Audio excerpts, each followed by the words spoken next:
It's spring in 1982.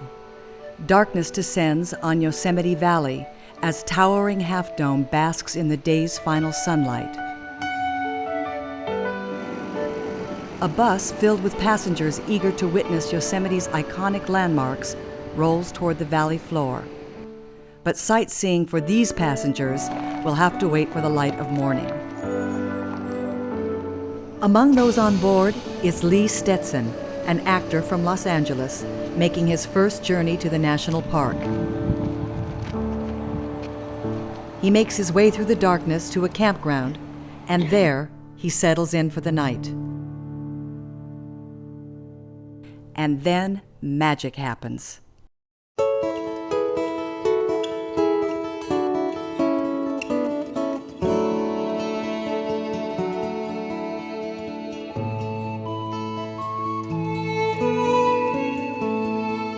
So I decided to wander around in the full moon. I found a trail that out of Camp 4 that sort of meandered up to a place called Columbia Point. I'd never, obviously had been there before, but the trail was pretty well lit and it seemed safe enough to me to go sauntering up there. So the first time I really saw Yosemite Valley was by moonlight from Columbia Point. And looking at that moon spanking out those granite walls and the valley stretched out before me, of course, I was immediately smitten. Stetson would continue to be smitten by the grandeur of Yosemite the following day.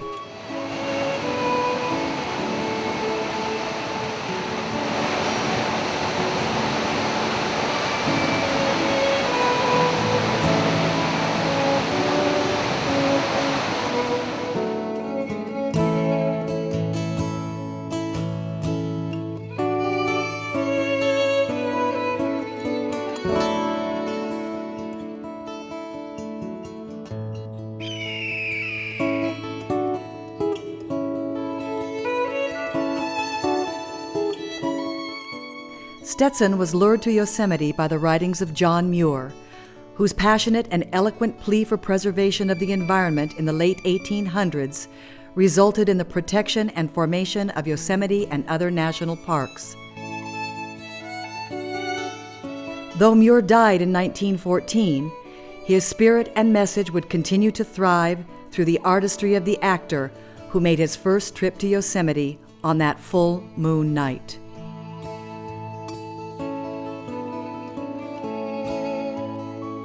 My name is John Muir.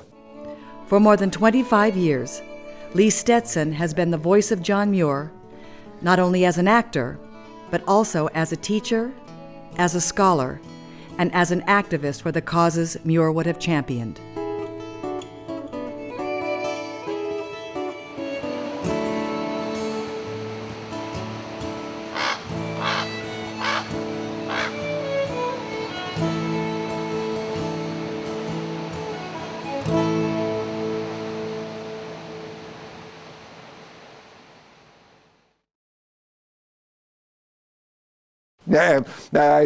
I suppose that they found in me, well, a strange, unclassified wilderness creature. People always have. I've always made a bit of a tramp of myself out there, you see, with worn, soiled clothing, hair, lots of hair. Well, once, lots of hair. I remember. Once in the mountains with my bread and tea, I was free to follow my instincts for good or ill and to see what would be the upshot. And I decided then that as long as I lived, I would hear the birds and the winds and the waterfalls sing. I'd interpret the rocks and learn the language of storm and flood and avalanche and make the acquaintance of the wild gardens and the glaciers. And get as near to the heart of this world as I could. And so I did. For more than a quarter of a century, audiences have flocked to the Yosemite Theater to witness Lee Stetson's portrayal of John Muir. He has written and stars in 5 stage productions centered on the famous environmentalist. Prior to the program, Sky Nickel of the Yosemite Association helped Stetson prepare the stage.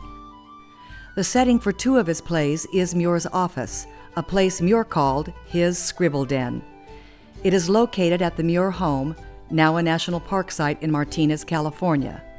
There, Muir cultivated fruit trees, raised his family, and penned the books and articles that would have a significant impact on the environmental fabric of the United States.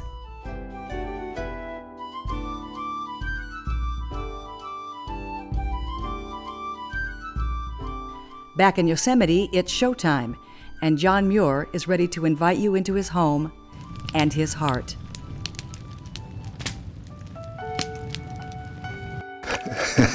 Yeah, well, now, there you are. Oh, welcome, welcome, good friends and fellow tree lovers, welcome. Oh, how good to see you again, after so long a time. Oh, happy heart. Conversation with a Tramp, Stetson's original play, has opened with those words every year since its premiere on April 21st, John Muir's birthday in 1983. More than 25 years later, a wall in Stetson's garage is filled with posters and artifacts from hundreds of performances around the world. This is the very first hat that I wore here in the Yosemite, and wore it out, of course, over the years. It was actually found for me by some ranger down in Wawona. The original poster advertising Stetson's first play reflects its theme. It is set in 1913. Muir awaits to hear if President Wilson will sign or veto the Raker Bill, which authorizes the construction of a dam at the Hetch Hetchy Valley in Yosemite National Park. Yeah, this damn Raker Bill has upset everyone. Well, think on it. 3 or 4 ambitious politicians and shifty traders, bargaining like Yankee horse traders for half of the Yosemite National Park. Dam up the Hetch Hetchy. We might as well dam up the people's cathedrals and churches, use them for water tanks, for no holier temple was ever consecrated by the heart of man. Politicians, tinkering with the Yosemite waterworks, improving Yosemite. I tell you, we shall yet hear of an appropriation to whitewash the face of El Capitan, or to correct the curves of Half Dome. Though Muir lost his fight to save the Hetch Hetchy Valley, his campaign continues, led today by a group known as Restore Hetch Hetchy. Encouraged by studies which show its goals are plausible, Restore Hetch Hetchy is campaigning to have the water from the Tuolumne River stored out of the national park, enabling the valley to return to its natural state. It is a campaign Stetson supports. I understand perfectly well that it's a meaningful source of water and a source of power for the city of San Francisco and the San Joaquin Valley. On the other hand, as the first environmental movement that really galvanized people and made them understand their connections to things that were being lost, it would be a tremendously welcomed idea to finally drain this thing and restore it to the condition that Yosemite Valley is in. Stetson, Muir, joined others on the dam to greet these hikers, all members of Restore Hetch Hetchy, as they were completing their 7-day trek along the Tuolumne River and Hetch Hetchy Valley, a hike designed to bring awareness to and raise funds for their cause. It is called the Muir March. Muir's unsuccessful campaign to prevent the dam resulted in some actions Muir would approve. Again, the collateral benefit of that battle was, although we lost the valley, the Park Service was created and no more hydroelectric projects were allowed in any national park in the country. And so we named it Muir's March in an effort to invoke that spirit and that passion. And I'm particularly thrilled today that we were so successful at that indeed John Muir has come to visit us today. For 28 years, Stetson has portrayed Muir in small groups, large theaters, hotel conventions, a variety of schools, and many other venues. The combination of Muir's words, storytelling, and acting have helped shape beliefs and attitudes in what Stetson calls the transformational power of art. You know, from the very beginning of the shows in Yosemite, working through the Yosemite Association and the National Park Service, it was apparent that this storytelling art, with an invaluable assist, of course, from those beautiful, eloquent, stolen words from Mr. Muir, had within them a remarkable, powerful ability to move and even transform folks. One of those transformed is Pete Van Curren, who joined the campaign to restore Hetch Hetchy after watching Stetson perform in the Yosemite Theater. He hopes his grandson will be able to hike through, not around, Hetch Hetchy Valley. About 5 years ago, I was volunteering in Yosemite Valley, and I had the opportunity to listen to some of your presentations as you do in the theater there. Oh. And I listened to it, and I was inspired by especially the one where you talked about receiving the news about the Raker Act. And oh, sure. I didn't know anything about that, and I actually came up to you afterwards, and we talked a bit about Hetch Hetchy, and you were the one who suggested that if I was interested, to contact Restore Hetch Hetchy, and that's how I became involved. Well, I thank you for bringing it to a resolution one of these days. We will.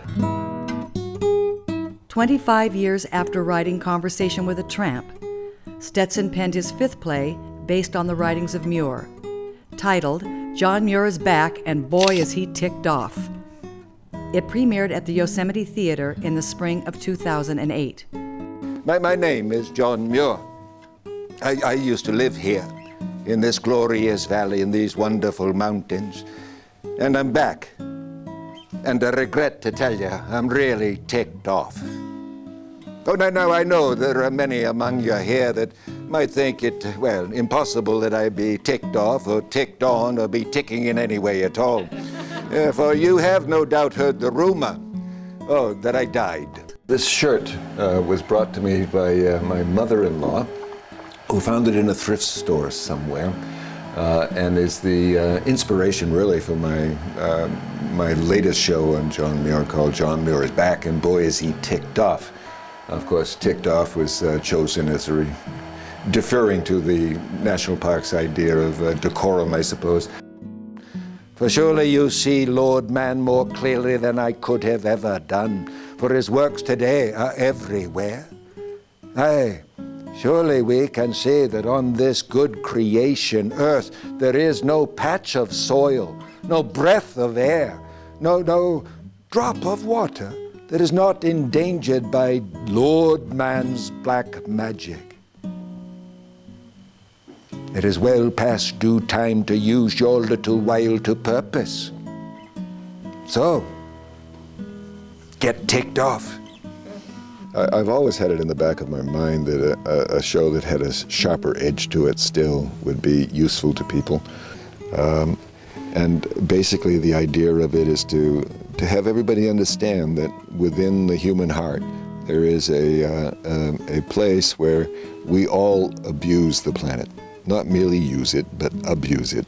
And for everybody to understand that and their responsibility to it is what I needed people to come to in terms of understanding. And so I wrote it with that in mind. Following each performance, audience members seek Stetson's autograph and picture. I think he's only added power with the years. So I'm amazed. I'm always kind of jaw-dropped. I really enjoyed the performance because he brought alive the poetry and the essence of John Muir. So I got here even 10 minutes late, and it was worth it even then. So much so that I cried at the end. It really made me weep tears of that much emotion. He is so true. I mean, John Muir is so true, and Lee as him, just as much so. There's every bit of honesty and beauty and heart and emanation of goodness and rightness from him. It's incredible. I thought he was very convincing, and I think he actually made me think about what would John Muir actually think about Yosemite today. It was inspiring. It made my eyes be wider and feel more appreciation for our natural environment. This performance was something that Most Americans should see. Two of Stetson's other one-man shows include Stikeen, the exciting saga of Muir and a little dog trapped on an Alaskan glacier, and The Spirit of John Muir, with Stetson recounting Muir's death-defying adventures. In yet another play, Muir teams up with the President of the United States at Glacier Point, the dramatic overlook in Yosemite National Park. This is the two-man show, sort of commemorating the meeting of John Muir and Teddy Roosevelt at Glacier Point in 1903, when Roosevelt actually invited Muir to join him on a camping trip. Essentially, they traveled alone throughout the wilderness of Yosemite and discussed the issues of the day. It's a great fun show. I really enjoy doing it, largely because it doubles the cast party at the end of it. Oh, come on, man, snap the shutter. Stop your fretting, John. One last photograph and I'll send the men off. What could he be doing over there? He's just waiting for that cloud shadow to move off the Yosemite Fall. The fall will evaporate before he takes the picture. Is he a government employee? Could he be having his lunch? Patience, John. These photos are for the ages, after all. Think history. History? The pace of things feels more like geology. I'm not overly fond of all this picture-taking myself, you know. I don't think my features separately are very good. Well, with the exception of my ears. My ears are good. I always notice the ears of everyone. He might have died over there. Patience. Patience. Thank you, sir. Thank you. In 2003, to commemorate the 100th anniversary of Muir's and Roosevelt's campout, Stetson and Sutterfield presented The Tramp and the Rough Rider at Glacier Point. A transcript of the exchange between the feisty and opinionated conservationist and the president does not exist, but Stetson based his play, as he has his others, on extensive research. The research also prompted Stetson to edit a book on Muir's wildest adventures.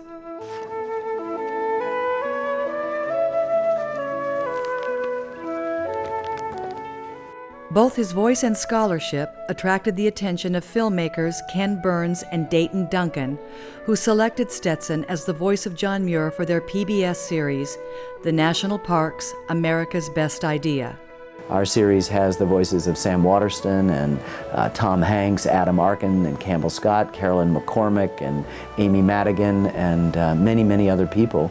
We also had the great good fortune to have Lee Stetson read John Muir, and because John Muir is the single most important person in our series, it makes Lee's on-camera commentary all the more critical to understanding who this man was. But it makes his voice, the reading of the words of John Muir, central to whatever success this film might have. People who have seen early versions of the film really feel the presence of John Muir. And the reason that they feel it is because Lee invests it with both meaning and I think the spirituality and the heart that we like to think is how John Muir would have read it himself. People throughout my professional life have asked me again and again, who's that one character you'd like to have lunch with? And Abraham Lincoln, Louis Armstrong, Jackie Robinson come immediately to mind. This project, you'd really want to be with John Muir. But I think more than anything else, I'd just want to go for a walk with John Muir. Climb the mountains and get their good tidings. Mr. Duncan, how you doing? Mr. Muir, Good how to see are you you? again. Nice Yeah, to see great you. to see you. We are in the mountains and the mountains are in us. How you doing? Really fine. I know you. When I was looking at the falls in the old days, it often occurred to me that, well, can you imagine if, in the midst of its headlong descent, with all of that whirling, fairy springtime spray and those rushing comet tails, that the fall was suddenly frozen solid and then carried bodily out into the middle of the valley, where we might walk around it and see it on all sides. Ah, in the sunshine, what a show this would make. A colossal white pillar, half a mile tall, adorned with airy, flowing drapery and as if chiseled out of white marble. Woo! Following the completion of the film, Burns and Duncan returned to Yosemite, where they were able to take a walk with John Muir. Their hiking partners included dignitaries from the National Park Service, the Yosemite Association, the Yosemite Fund, and the concessionaire Delaware North. Burns emphasized the importance of John Muir. As we got to know him in the course of the project, he ascended to the pantheon of the highest of individuals in our country. I'm talking about the level of Abraham Lincoln and Martin Luther King and Thomas Jefferson and Elizabeth Cady Stanton, Jackie Robinson, people who have had a transformational effect on who we are. Our great good fortune in this project was our ability to meet Lee Stetson, who knows more about Muir than anyone else on earth.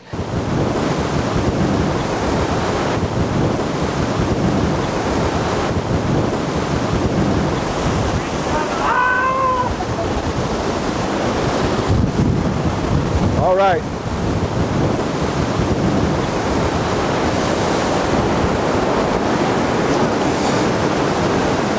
My hat will be in the drink. Hal Holbrook has, for the last several decades, been able to bring Mark Twain alive for us, and does so magnificently. Lee Stetson has done the same thing for John Muir. Stetson was born in Maine and experienced both a small urban setting and farm life in his early years, before moving to Boston in his teens. He earned a degree in history at the Eastern Nazarene College in Massachusetts, where he shined on the debate team. Then it was decision time. There was the possibility of entering the service during the war. A possibility did not alarm me particularly, or going on to graduate school, though I thought myself not ready, or to go in the Peace Corps. And the Peace Corps seemed to me to be a very happy choice. I made that choice perhaps not understanding entirely the fact that the Peace Corps was about, that Peace Corps experience was about to give me far more than I was able to contribute to it in terms of a wider understanding of a worldview and a keen sympathy with people who are significantly less endowed with possibilities than myself. The understanding that helping people is an enormous contribution to the good planet, and that making friends in a global context was a fruitful thing in so many ways. Stetson continued to make friends after the Peace Corps when he received a Fulbright scholarship to teach English and recreation in Laos.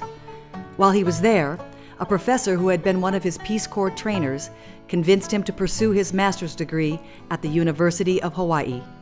One of the courses that was offered to me that I found somewhat intriguing was a course on American theater before Eugene O'Neill.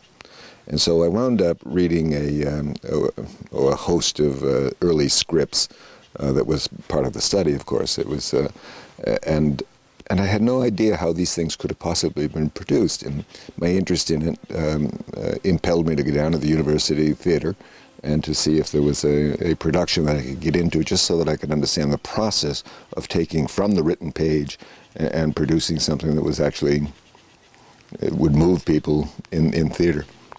And so I managed to find a bit part in a very esoteric German play, and I was immediately hooked by the theatrical process.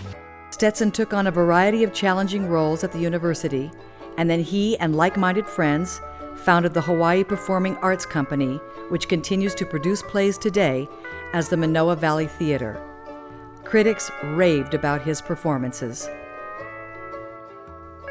Producers of a new TV series recognized his talents as well.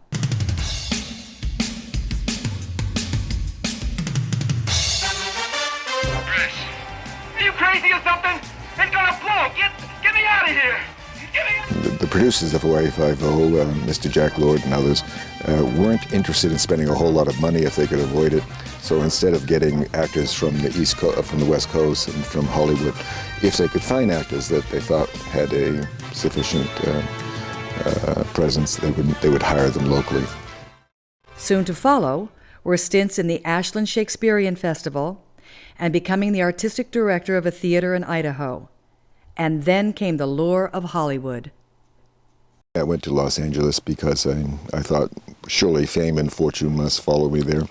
Well, I found neither fame nor fortune, but I did find a group of my friends that had settled in L.A., as people tend to do from theater and film, and the escape from Los Angeles, which was desperately needed on the part of all of us, was afforded to us by the Sierra Nevada. In order to escape the very worst of L.A., we would occasionally go on long saunters throughout the High Sierra. But while I was doing that, a friend of mine sent to me a biography of this fellow named John Muir. Now, I'd been on the John Muir Trail, and I understood that he was more or less an old man sauntering around in the woods somewhere, but I had no idea of his accomplishments, his adventures, or the tremendous poetry of his words. I began to write a script that was based not on only Muir, but all of the myriad of interesting personalities that were in Yosemite Valley in the 1860s and 70s. I began doing more and more research on Muir and started piling up notes and realizing that he himself might be a subject that could be focused on, as opposed to all of the characters that were in the valley at the time. And I had never been to Yosemite Valley. And knowing that, of course, that was the central part of Muir's life and what impelled him to become the man he was in many ways, I decided I had to go and check it out. Immediately after his arrival in Yosemite, Stetson acquired a job as a front desk clerk at Camp Curry in Yosemite Valley. Throughout the winter, he continued to write his play, and as spring approached, he handed a finished script to Yosemite's chief of interpretation, Len McKenzie. I'm not sure he read the script, but he was very much impressed that I had been on Hawaii Five-0. and so he thought that, well, that was worth a try. That try has resulted in thousands of stage performances and numerous appearances on television programs.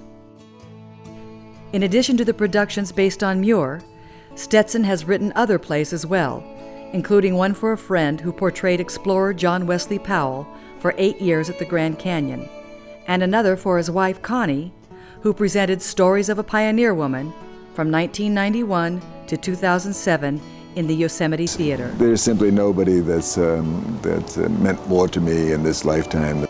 Yeah, she's been a true blessing and a true contributor to all that has happened to us in terms of success.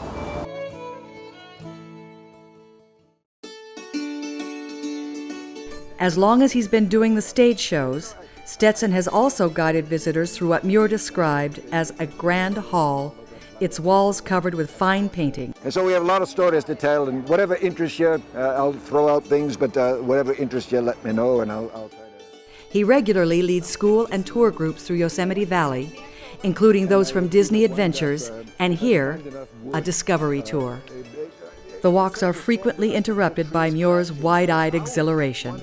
The majesty of mountain storms, and experienced many of them here in the Yosemite. Rival combinations of vertical and horizontal curves. Well, I clung with muscles firm braced like a bobolink on a reed. Happy me. When he's not performing in Yosemite, Stetson takes Muir on the road. He estimates that more than 1 million have seen his performances throughout the United States, Canada, Japan, and in Dunbar, Scotland. 10 years after Stetson began to portray the Scottish-born naturalist, the John Muir Trust of Scotland and the Sierra Club invited him to Dunbar, John Muir's birthplace. In addition to performing as Muir, he reflected on the experience for a local documentary production.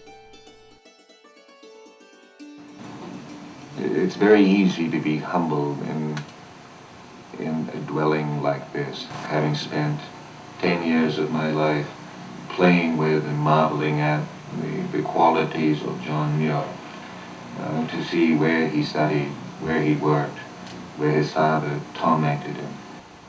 So many stories. 12 years later, Stetson would still be exploring Muir's roots. Well, good morning. Welcome to our Monday edition of Look Who's Talking. I'm Bruce McNeil. Glad to be back with you after an absolutely great weekend of warm weather.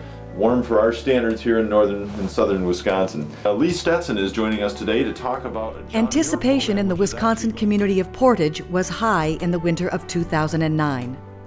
John Muir was coming home. Muir spent 11 years of his youth near here following his family's move from Dunbar in 1849. Lee, thank you for making the effort. Oh, my very good pleasure, and my thrill to be here and to look at many of the artifacts which I've been doing at the various museums here, and to experience the very environment that sort of nurtured Muir. Stetson was invited to bring his performance to Portage by the Wisconsin Friends of John Muir and the Portage Center for the Performing Arts. Theater staff and volunteers assemble props to simulate Muir's scribble den, but the show will not begin until Stetson has one more interview. 2 8th-grade students from a nearby school have come to ask Stetson some questions for a statewide history competition. What was John Muir's first conservation movement, and how did the nation react to it? In the late 60s and the early 1870s, he decided that preserving parts of Yosemite would be a very valuable idea. The Yosemite Valley in particular, which has already had some level of protection. Stetson, just as Muir would have done, uses the opportunity to urge the young citizens to nurture their environment. The real hope for the future in relation to all of our environmental concerns is well, people very much like you guys.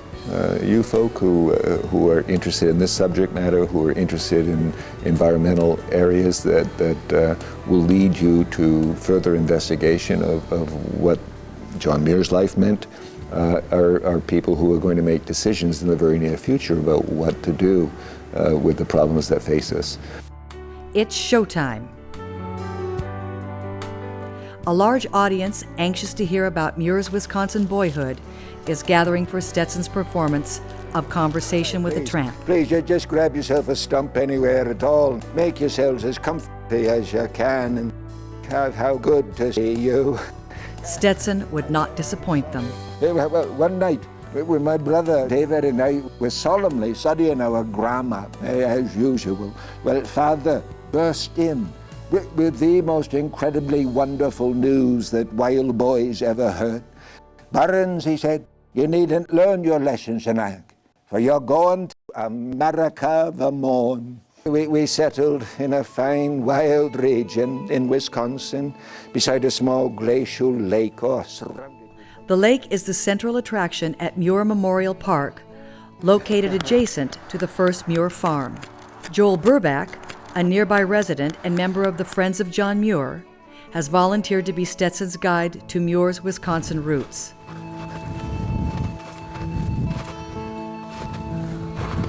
Though the area is frozen when Stetson visits, he recalls an experience the young Muir had in the heat of summer. He wanted to learn how to swim when he first got here to his farm over here. And so he asked his father how to do that, because he had never swum before. And his father said,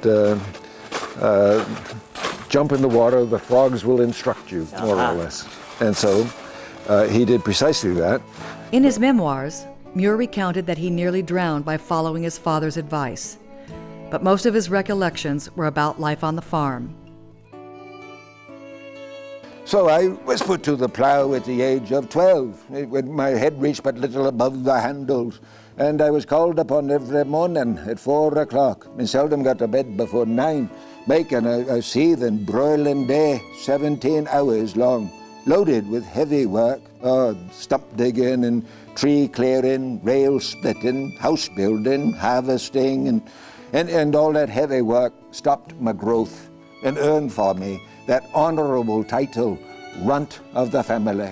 Most of Muir's intensive labor was done here at the second Muir homestead, known as the Hickory Hill Farm. Muir spent most of his teenage years here with his parents and 7 siblings. The farm today is owned and operated by Maurice Kearns and his family. Maurice's grandfather purchased the property from Daniel Muir, John's brother. Kearns has agreed to give Stetson and Burbach a tour. My name is Lee Stetson. Lee, okay. Glad to see you, sir. Yeah.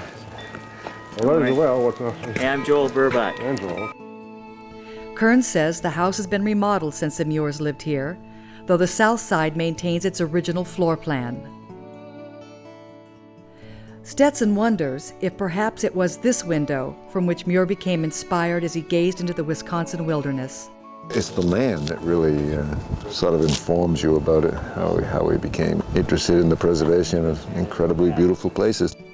The barn, according to Kearns, is original to how the Muir brothers built it when they moved to the property in 1854.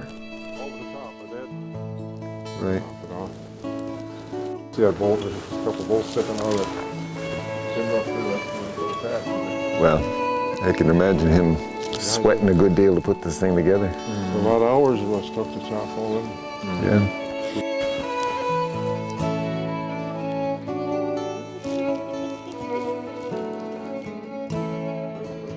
Perhaps the location that interests Stetson the most is the well. A windmill and hand pump have replaced the 90-foot open well that the 17-year-old Muir dug. It's the subject for one of Muir's most gripping accounts as described by Stetson. A well 90 feet deep had to be dug, all except the first 10 feet or so in a finely grained sandstone. I had to sit cramped in a space about 3 feet in diameter and wearily chip, chip, chip with heavy hammers and chisels from early morning until dark, day after day, month after month. One day, when this dreary bore was about 80 feet deep, my father and brother David lowered me as usual in a wooden bucket by a windlass and waited to pick up the chips that had been left down there from the night before. But deadly choke damp, carbonic acid gas, had settled in the bottom during the night. And instead of clearing away the chips as usual, I simply weaved back and forth under the influence of this poison. I cried out weakly, "Take me out." But when my father began to hoist, he found that I was not in the bucket. And in wild alarm, he shouted down to me, get in the bucket, hold on, hold on." Somehow, I do not remember how, I managed to get into that bucket and was dragged out, violently gasping for breath. The deeper I was immersed into that invisible poison, the less capable I became of willing measures to escape from it. And in this same condition are those who toil and dawdle and dissipate in the crowded towns. So truly poisoned has Lord man become, so pathetically immersed in his little jobs of town building and job getting and the study of spirits in heaven, etc., that he can see nothing of the heaven that he is in. And so he sometimes fails to rise to defend it. And I feel as my father must have felt, and I want to shout to him as my father to me, get in the bucket, hold on, hold on. Hundreds of oak and hickory trees were cleared by Muir and his brothers to make way for the crops. The downed timber was, no doubt, used as building material and firewood, but it also provided the material Muir needed to construct his inventions. I became haunted by invention. Well, clocks and water wheels and curious door locks and latches. An automatic device for feeding horses at any required hour. My early or late rising machine, which is my bed, connected to an automatic device, and at the required hour, it would lift up and send its occupant down to the floor. Inventions tortured me until I could work. Many of Muir's inventions are housed at the Wisconsin Historical Society in Madison, located across from the University of Wisconsin, where Muir was invited to take classes. One of Muir's famous clock inventions is on prominent display near the entrance of the Historical Society. Muir invented a variety of clocks, including one that would wake him up by tipping him out of bed. This one, a multi-function desk clock was perhaps one of the earliest alarm clocks. It also had a mechanism that could automatically light Muir's fire and study lamp. Another timer controlled a mechanism that placed and then retracted each school book at a specific time that he had set aside to study each subject. Still another timer allowed him to pre-schedule everything for each day of the month. Wood blocks carved to resemble books supported the desk clock. While he attended the University of Wisconsin in 1860, Muir carved this Father Time scythe clock to display at the Wisconsin State Fair. The desk and scythe clocks are the only ones on public display. But Paul Bercier, the curator for the Wisconsin Historical Society, has volunteered to show Stetson some other Muir artifacts that are stored in the archives. These include a plane Muir used to craft his inventions and John Muir's cane. And it came to us from the family in Wisconsin, so. Other inventions included this combination thermometer, hygrometer, barometer, and pyrometer. The idea that he did this without any formal schooling, educating himself in mathematics and understanding the spatial relationships of all of this, is just. This contraption allowed a child's doll to dance. The archives also contain many Muir pieces not yet associated with a particular invention. Amazing. And look at the little tiny nail in that thing. Yeah. How do you do that? Look at that. All hand carved. Yeah. You know, after 27 years of being connected to him so verbally, since I've memorized so much of his material and so forth, to be connected this viscerally with the actual materials that he played with is really extraordinary. That the least successful of those early mechanical achievements was a horrid guillotine of a thing for slicing off gophers' heads. God forgive me, the gopher guillotine. The inventions were good for me, if not for the gophers, for they got me out of the woods for a while and opened the door to the wide world. And my father, of course, thought it would open the door only to hell. I can hear him now. If you were half as zealous in the study of religion as you are in the whittling and the contriving of these useless, nonsensical things, it would be infinitely better for your soul.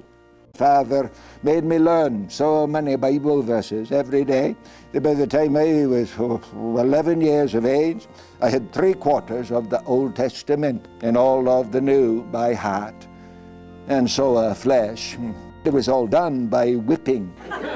The grand, simple, all-sufficing discovery had been made that there was a close connection between the skin and the memory, and the irritating the skin excited the memory to any required degree. Thank you. Wisconsin residents who share Muir's roots were quick to praise Stetson's performance. Thank you so much. It was very beautiful. Well, bless you. Tears were coming down my face at the end. Reading a book is one thing, and then actually having somebody embody the essence of who John Muir was and tell the same story, it took me a step closer to actually knowing the person.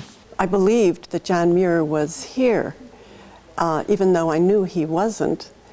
His spirit definitely was. While Stetson is in Wisconsin, students from nearby schools fill the theater for 2 days to learn about the famous naturalist. Stetson regularly performs in schools and universities throughout the United States, such as here in Texas with actor Alan Sutterfield in Excerpts from The Tramp and the Rough Rider. You mentioned the Badlands a bit ago, and well, I'm fearful that if we do not protect all of the animals hereabouts and all of the plant people, we'll soon be in very great difficulty indeed, and all before us will be Badlands. I wheeled and fetched him as hard a blow as I could strike on the point of the chin, hitting with my left, followed by my right. He went down like a steer before the axe, firing both guns into the ceiling as he went. Well, I jumped on him, and with my knees on his chest, quickly disarmed him. For what we so learn to love, we shall not allow to be destroyed. Eh? and we can retain our faith. Oh, our faith in the loving process of creation, to be sure. But our faith, too, in humanity as a workman. Our faith that the time is coming, and it must come, when every article of manufacture, every dwelling, every part of human activity will be as purely a work of loving creation as are these pine trees, these mountains, my meadows, my bonny loving flowers. I heard someone mention once, not very strongly, but that Hetch Hetchy at one point might be, the Hetch Hetchy Reservoir might be drained, and I was curious what you felt about that and if you even thought that that would be a good idea now that we... I think it's a terrific idea. It ought to be done. Some students joined Stetson for a hike in Yosemite, Muir's University of the Wilderness. What's in there?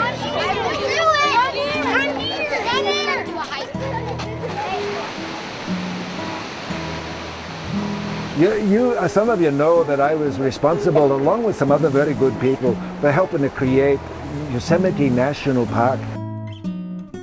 We do about a month worth of teaching about John Muir and about the different aspects of Yosemite, and the kids get to know him pretty personally. We read a lot of stories and we do a lot of activities. I know there's a great many good mathematicians here, a good many calculating minds that can figure out that I am now 170 years old. You're dead.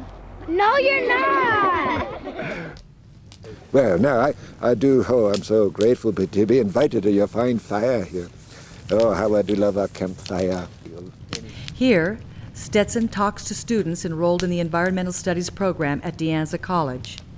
They've come to explore Yosemite and are anxious to hear Muir's words. I'd like to hear about your avalanche ride. My avalanche ride? Oh, my avalanche ride. But these students are not just armchair environmentalists. Like Muir, these students are taking an active role in a campaign to protect their environment. In Coyote Valley, just a few miles south of their campus, students are preparing to hike through an area Muir traversed during his treks to Yosemite. But before the hike begins, instructor Julie Phillips makes a request. Justin needs people to help carry this badger back to its native range. So we need people to help us carry these animals back to where they belong.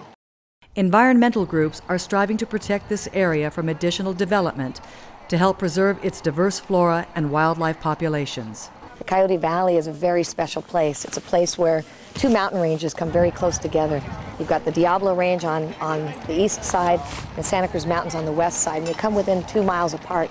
And in that area, there's a lot of animals that are moving across, and our students have been doing a lot of work to calculate and track and collect data on what animals are there and how they're moving. And they found over 170 different species of birds that are going through there, as well as over 20 species of mammals, finding it very, very rich in terms of the flora and fauna there.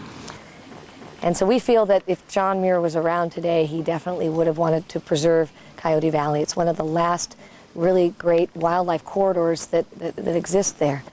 To help protect animals migrating across Coyote Valley, the student environmentalists want to see this overpass developed into a wildlife land bridge for animal travel, similar to this one in Canada's Banff National Park.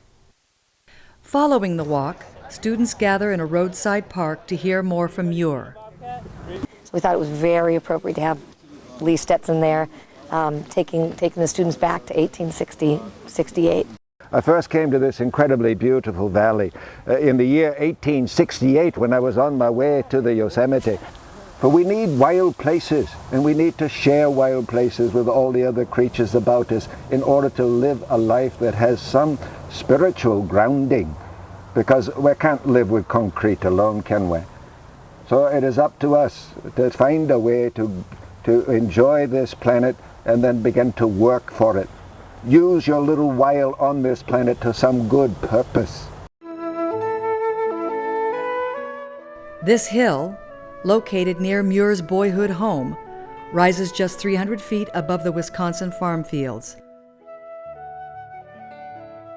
It attracts far less attention than Yosemite's Half Dome, yet both had significant impact on Muir. Once deemed inaccessible, Half Dome's peak is today reached by hiking 8 miles from the Yosemite Valley floor and then climbing on a cable ladder to reach the 8,800-foot summit.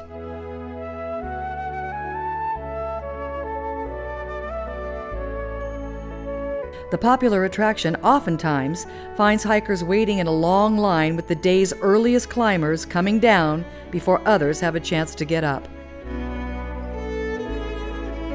Muir did not have access to cables, but he still summited the peak, as Stetson describes it in The Spirit of John Muir. The Half Dome, now it is the only rock around these valley walls here, well, excepting a few spires and pinnacles, that is strictly inaccessible, except by artificial means.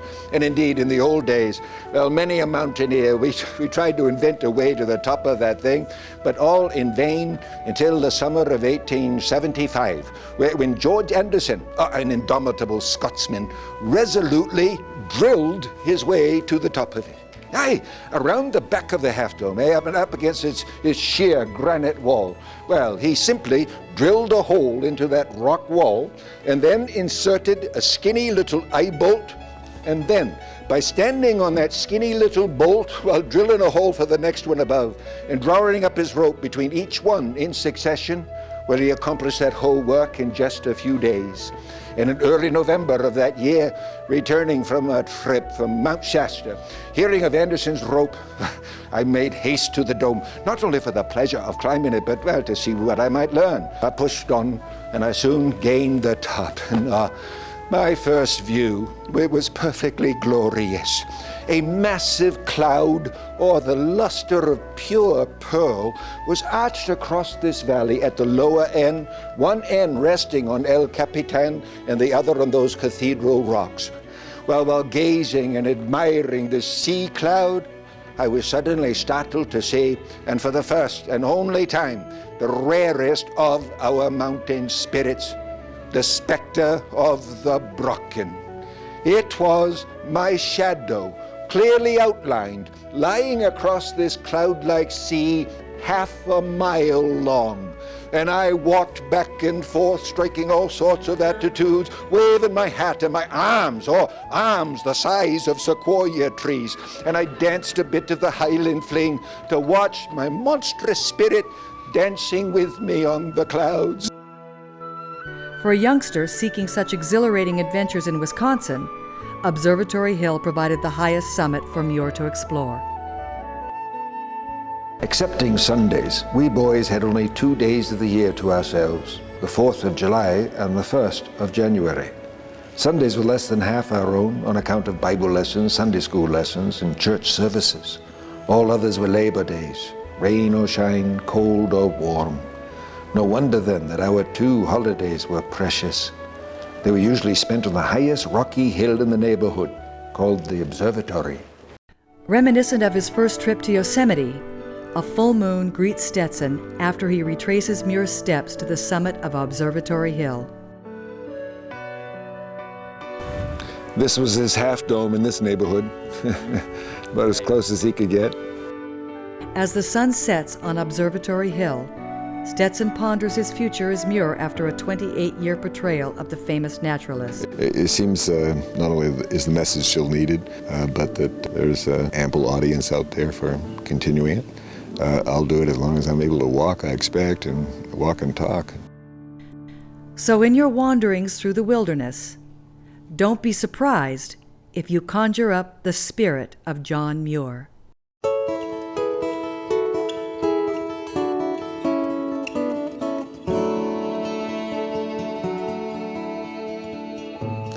You know, wherever you happen to find yourself here in the Sierra, well, it always seems that moment to be of all places, the best.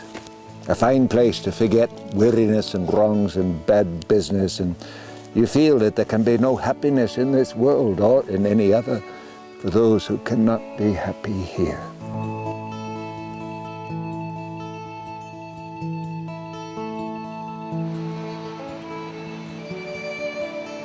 I advise all folks, of course, to go play in my mountains, for they're so well worth defending, but we don't defend them unless we know them well. Oh, because everybody needs to be kind, at least to themselves. but go, because everybody needs beauty, as well as bread, and places to play in and pray in, where nature may heal and cheer and give strength to body and soul alike. But if enough of us go and play among the spirits of the wilderness, jumping from rock to rock, tracing the streams and the rivers to their sources, sauntering through the pine woods and the meadows, or spending a lazy afternoon at the river's edge, if enough of us simply do this, get in touch with the nerves of the Mother Earth, then we need not despair. For what we so learn to love, we shall not allow to be destroyed. Climb the mountains, get their good tidings. Nature's peace will flow into you as sunshine flows into the trees. The winds will blow their own freshness into you, and then the storms, their energy. Well, cares will drop off like autumn leaves, and so delight the heart of John Muir.